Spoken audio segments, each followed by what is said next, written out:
Hi everyone! Every so often I like to try something different on the channel, and today I'm diving into the world of art journaling. It can be known by many names: junk journal, mixed media journal, glue book, scrapbook. These terms are often used interchangeably, but they do have individual characteristics. I'm a total beginner, so this video is aimed at people just like me who are curious to find out more and where to start. First, let's unpick the different types of art journal as I understand them, so I'm sorry if I get anything wrong. A junk journal is traditionally a journal that's handmade from scratch using items you'd normally throw away, for example a cereal box.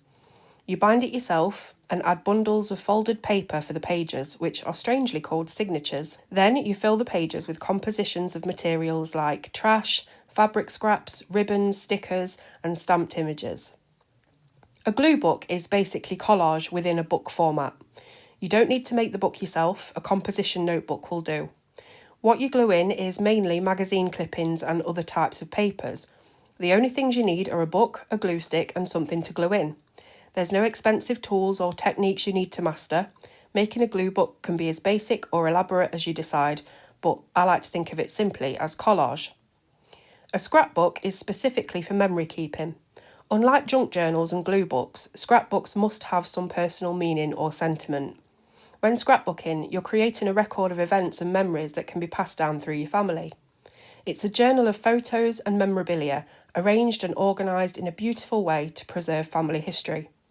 You can of course add embellishments and ephemera to decorate, but these aren't the main focus of the page like they would be in a glue book or junk journal. So whether you find joy in cutting interesting things out of magazines and sticking them in a book, or a slightly more structured and thought out junk journal, or a personalised scrapbook, a lot of the techniques from the three can be combined into whatever you prefer to call your journal. There are some people who say it can't be a real junk journal if it isn't handmade, or it's not a glue book if you use a variety of materials that aren't magazine clippings. There's no journal police, and the chances are if you're new to this, you'll want to try a bit of all sorts. So don't let other people's perceived restrictions limit your creativity. The premise of this type of hobby is to be enjoyable and relaxing, so if it makes you happy, go for it. I'll be honest with you, I really struggled with the concept of a junk journal. I can be quite rigid in my thinking sometimes. It's something I'm trying to overcome, and I found myself looking at people's junk journals and frequently thinking, what's the point? Specifically, journals that only use trash items and have no cohesive elements or themes. I felt like it was too loose, too random. What are you meant to do with it? What sense of achievement do you have just from sticking stuff down without a plan? Some people aren't even journaling in it. Really narrow-minded and judgmental, right? Well, even though all these thoughts were popping up in my mind, at the same time I was desperate for it to click with my brain so I could get it, so I could understand and properly appreciate the craft. I may be ignorant to things sometimes, but it always comes from a good place, and I'm always willing to learn. I wanted to feel that same joy I see others getting from this hobby because I'm a creative person and I knew that once it clicked, I'd love it. So I put it out to you, my lovely colouring family, on my Facebook page. The comments I received really opened my eyes, especially the short ones that simply said, "Why does it have to have a point?" Because they were totally right. Why, as adults, do we only assign value to things if they have a purpose or use? Why can't we lose ourselves in the simple act of enjoying what our hands are doing, with no structure or rules, no one judging from the sidelines whether it passes some imaginary good test? Kids like to rip and stick just for the fun of it. They don't care if it looks good at the end, they just want to play around. And that's the lesson I've learned. Think less, play more. You might think it's extraordinary that I've spent the last 10 years colouring in, yet I'm struggling with this concept because when you think about it, what is the practical use in colouring? Obviously, I've met all of you through colouring, and I take a huge amount of gratification and achievement from being able to help you learn new techniques. Colouring's also been a great help for my mental health and well-being. But the actual action of colouring in a page that sits in a book on the shelf, what is the use, purpose or point of that? I've already been doing something society would deem pretty pointless for years, so why was my brain skipping like a stuck record when it came to gathering materials and sticking them in a book? I've even done prompt journals before and loved it. The conclusion I came to happened to be there all along. The pleasure is in the doing, not the result. The value is right there in the time spent relaxing, decompressing and enjoying what you're doing. As the wonderful Colour and Chat with Sammy told me, it's pure creative expression. It's an outlet. I'll be talking a little more about that later when I show you some fabulous books I've read on the subject. And don't get me wrong, I don't think I'll be taking the totally random route with my journal, but that's more down to personal preference, needing a little bit of structure and doing what brings me joy, which is themes, meanings and cohesion. But at least now I can look at a glue book or a junk journal full of trash and say, I get it now. So we know we don't need anything special in terms of tools to make a creative journal.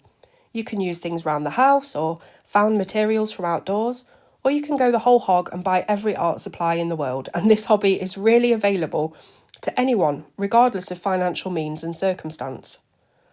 Some of you might like to know what some useful basic tools are if you have a little budget and want to get some bits and bobs. I'll leave links for the things I'm about to mention in the description box below. The first thing I'd recommend is a decent pair of scissors. I use these Tim Holtz ones and they're only a £5 on Amazon. They're sharp, comfortable to hold and great at doing detailed cuts, otherwise known as fussy cutting, around objects that have intricate outlines. You might want to get a craft knife, but it isn't essential. You can rip and tear anything from a book or a magazine, so scissors aren't really an essential. As for glue, I'm not going to make out you need some expensive fancy stuff because you certainly don't. I'm doing all my journaling with a glue stick that cost £1 from the local shop. But like everything, it depends on what you want to do in your journal. If you're using textiles in your junk journal, I've heard fabric glue is handy to keep flexible things stay put.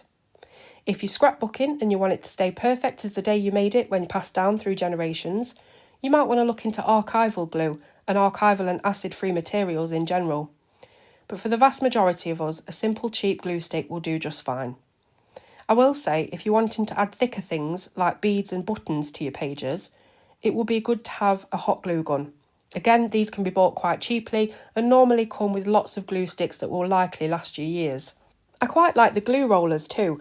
They're quick and mess-free and you can stick something square like a photograph down really quickly and easily, but I've not had one long enough to know whether it lives up to its value and whether it lasts long enough. A totally optional but very pretty thing you can pick up cheaply is washi tape. It's self-adhesive rolls of patterned and colourful tape which you can use to edge your pages, stick elements down, create flaps, loads of things. I found it very dangerous though, because once you see how many gorgeous types you can get, literally thousands of them, you might feel the need to have them all. But if you're making your junk journal from scratch, keep in mind you will need binding materials like a needle and thread, a hole punch and a stapler. But these are things found in most homes. If you don't have one, I bet your family or friends would lend you theirs, or you can borrow one from the office. The most important thing really is the paper. The possibilities for this are endless. Printer paper could do fine for your pages. Just be mindful the types of supplies you want to use are compatible. For instance, printer paper wouldn't handle wet media so well, so you might want to opt for a watercolour or mixed media stock. You might want to cut up old sheet music to size and use that for your signatures. There's no right or wrong. I bought my journal pre-made from Amazon because I just didn't fancy making my own. Maybe I will in the future if I continue with this hobby. No rules, you see. So, while this might not technically be a junk journal in the strictest definition, that's going to be how I describe it. Now we come to ephemera. This is a fancy word for stuff that you stick in your journal, whether that's a till receipt, a candy wrapper, a cut-out picture of Taylor Swift, or a scrap of lace and ribbon. It's ephemera. You might choose to use only found items, which is great because it keeps the cost down. If you have a printer though, there are loads of free backgrounds and designs online you can print, cut and stick. There's a million Etsy stores selling packs of theme designs as well. And of course you can search for and print whatever it is you want, like your favourite album cover or a picture of a glass of lemonade. It doesn't need to be costly, do it however you can afford to. Just remember, if you're planning on selling your creations in the future, you will need to source any images from royalty-free sites like Pixabay or Unsplash. Something you might want to buy is ink stamps if you want to create a look of hand-drawn pen and ink doodles, but again, they're not a must-have. I will say a metal ruler is so handy for tearing straight lines without scissors and can also be pushed onto folded paper to sharpen the creases. So, ephemera. If it can be found anywhere, where do you start? Well, guess where I found most of mine? From junk mail and in charity shops. I found a children's illustrated encyclopedia for £1 in the thrift store and promptly spent my evening happy as a pig in the proverbial, cutting and tearing out hundreds of images of landscapes, people, objects, scenes, weather, food and animals. Don't worry about cutting up books. I know that can feel anathema to some people. Try to think of it more as repurposing and keeping things out of landfill. That makes me feel better anyway. My local charity shops had loads of dirt cheap coloured papers and stamps, stuff that other crafters have donated, I suppose, and I had a lot of fun rifling through and discovering some goodies. But it's funny, you've got a change of mindset when looking for things that can be used as ephemera. You'll find yourself hesitating to put rubbish in the bin because, hey look, that cardboard sleeve from the pack of sausages I just cooked has got some beautiful colours and lettering on it. Well, I organised all my cutouts in a sleeve file under categories so I can find what I need easily, rather than sticking them all in a box that I've got to rifle through every time. In the description, I'm going to put a non-exhaustive list of types of ephemera so that you can have a look and see if there's anything you've got from the list or anything you want to collect. I've also written some prompts I'll be using in my journal if you need ideas. These are obviously unique to my personality, likes and interests, so you can change them up to better suit you. See those in the description as well. Here's a few physical books I've gathered, which again are not essentials, but I'll tell you why I love them and then you can decide if you want to purchase them for yourself. Links for these will be in the description. Junk Journal Joy is a wonderful, wonderful book and also a YouTube channel. Italian artist Francesca begins the book with her story and how she's used junk journaling for calm and well-being. My beloved great-grandmother was Italian, as some of you know, so hearing about Francesca's loss of her mother and how she journals in her name was a really emotional read. Sprinkled throughout the book is a series of prompts for you to fill in to find out exactly what you want from your journal and the essence you want to capture. Francesca has a psychology background and puts that to good use here, encouraging you to dig a little deeper to figure out how to make a journal your own. It was also this book that convinced me, along with my wonderful colouring friends on Facebook, that this hobby is about the process and not something that has to be a results-based experience. Junk journaling can be a way to meditate and relax, and whatever the outcome, it's time well spent. Francesca very rightfully says, we live in a world where actions not correlated with productivity are not considered worthy of doing. But where would we be without our artists and visionaries? One image can speak 1,000 words, and everyone's perception of art is individual. You may not think there's value in a hobby that can be so abstract and random, but there really is. We just have to be confident in ourselves and try not to scrutinise our work too harshly. The joy of junk journaling begins with the gathering of materials and ends with a unique mixed media art piece. There are no rules, no expectations. Francesca explains how we worry so much about people judging us, especially when we put our work online for all to see, and this can hinder our creativity and the joy of sharing what we've made. If we look back at our favourite creators' first works, I bet we'd see clear evidence of how their art didn't start off perfect. The trouble is, we compare our work as beginners to their work as masters. Practice equals progress, not perfection. Aside from the author's warm and friendly penmanship, there's of course lots of practical tips and techniques for assembling and embellishing your journal, with specific emphasis on actually making the journal itself from found materials. It truly is a lovely book I'm pleased to own, and as I continue down my junk journey, I'll be coming back to it often for encouragement and ideas. The Handmade Grimoire. Although the title refers to all things witchy, there's so much useful information about journaling in general, so you certainly don't have to be a witch to get something out of it. There is of course instructions on how to create your own protective sigils, set intentions, and manifestation rituals. I do love a pagan, witchy aesthetic, and I might end up creating a sigil for my journal. But for me, the best thing about this book is that half of it is made up of stunning papers and elements you can cut out and use in any kind of mixed media artwork. Each page is perforated for easy removal, and the backs are all different designs perfect for backgrounds. With an emphasis on nature and flowing, organic lines, with some beautiful soft watercolour pieces. These are among some of the loveliest natural ephemera and delicate colour palettes I've come across so far. It's definitely a book I'm glad I have in my collection. Botanical Art to Cut Out and Collage. This book is crafted with beautiful natural art taken from the archives at the famed Kew Royal Botanic Gardens in London. The entire book is intended to be cut, ripped and torn, and is packed with over 500 individual pieces. The art is separated into categories, including flowers, of course, fungi, succulents, trees, and fruit and veg. The designs have a vintage, oil-painted look, with muted, earthy tones to give that realistic feel. Better yet, the backside of each page is a colourful patterned wallpaper that would be so great for both backgrounds and smaller elements, so there's no wastage at all. This book shows the true natural beauty to be found in the world and will effortlessly enhance my work with its many beautiful illustrations. There's definitely lots of fussy cutting involved, which can be a relaxing and mindful practice all by itself. I can't wait to put on a film and while away my evenings with this beautiful book. Bouquet in a book. This is not intended as a collage book, but definitely could be used for that if you wished.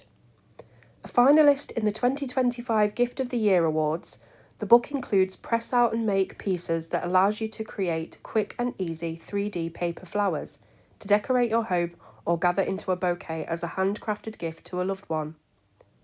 All of the elements are pre-punched, ready for you to pop out and put together. The cutouts are all printed on vibrant watercolour, so of course you can push out flower petals, leaves and stems and glue them directly into your journal. There are full colour instructions on how to craft them into flowers, with pictures of all the flowers finished, so you can see how they'll look before you get stuck in.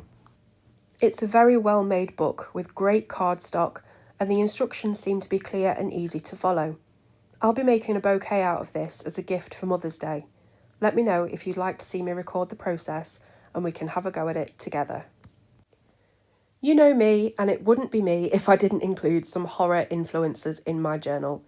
And I've come across some fantastic dark ephemera books that will be perfect for my spookier spreads.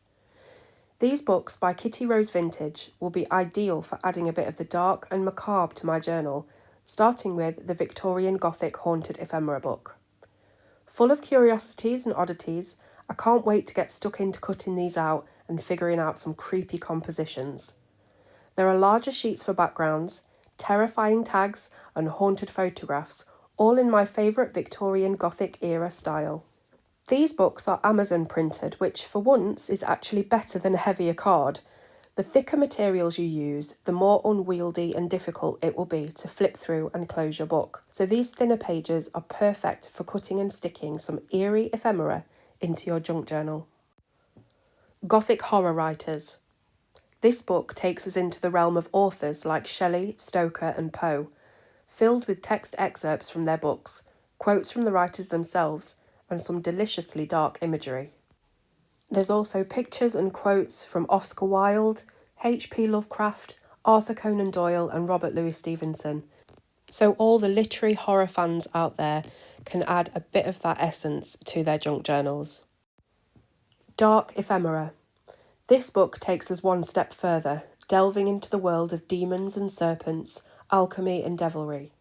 All of Kitty's books have printed backgrounds on the reverse of every page, so if some of the images are too morbid for you, there's always a gloomy stained sheet you can use on the back.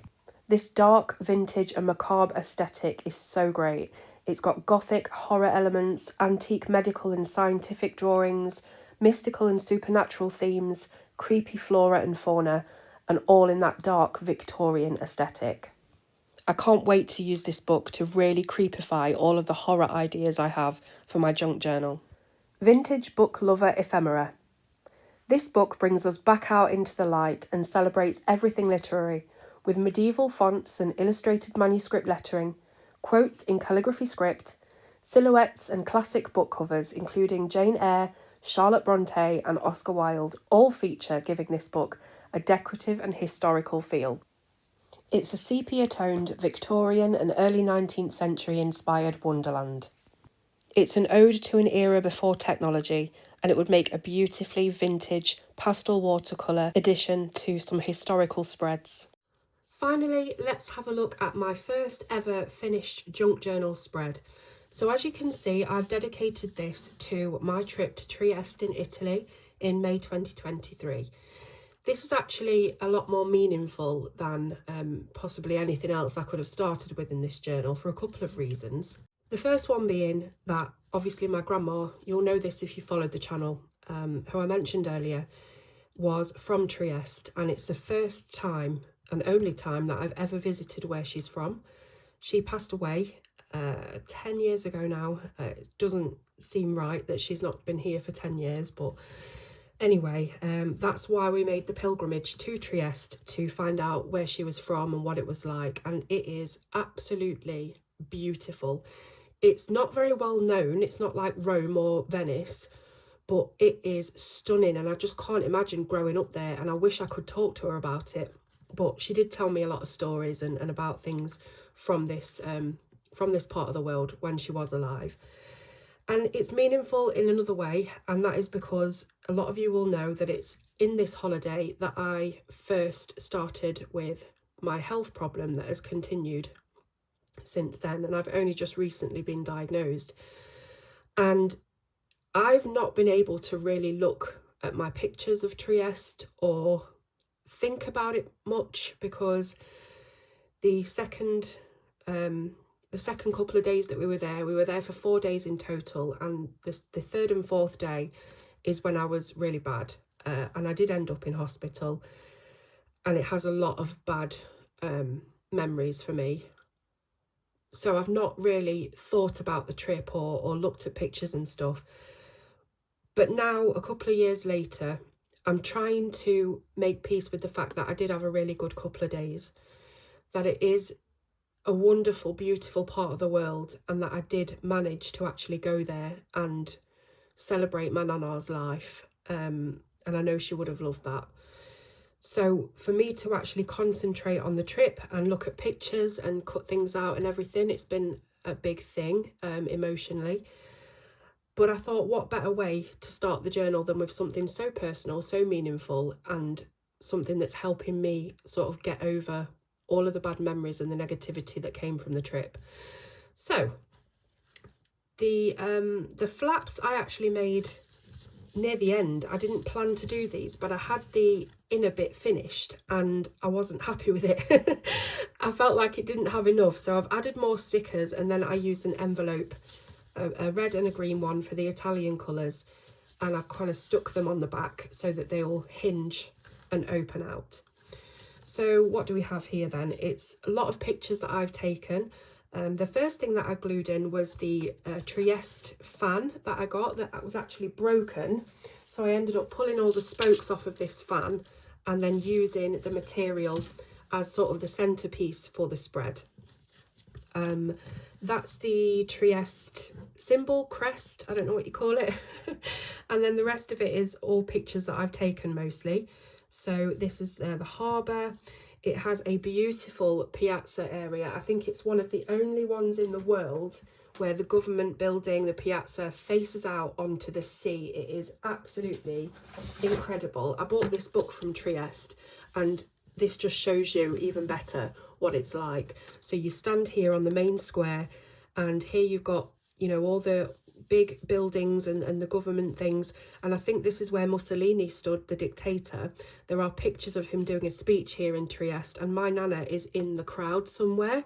And then, like I say, you stand here and you've got the gorgeous buildings on this side, you turn around and you've just got the sea. It is, oh, it's just, you can't put it into words. It is a gorgeous, incredibly historical place. Every single building is like the most beautiful architecture you've ever seen. Oh, it's brilliant. So this had to be included, this picture, because my nana used to tell me a lot about sneaking into the opera house because she loved opera. She wanted to be an opera singer. And I am so lucky to have some videos of her in her later years singing some of the Italian opera. And yes, her voice was not what it used to be, but she had so much passion, it would often bring her to tears, these operas. And that's exactly what happened when I walked in here. Obviously, I didn't go and see any opera or anything while I was there, but walking in through these doors, it was such an emotional smack in the face, you know, to think that this is where she used to go and sneak in and have these dreams of being an opera singer. It was an incredibly special moment. So that had to be in there. This is me on the piazza looking out to the sea. This is my son, myself, my sister and my mum. It was the 4 of us that went. And I've got some gelato. This is what we went down to this gelato place, which is ice cream, but it's a beautiful, thick, creamy ice cream that you couldn't find over here. It was absolutely gorgeous.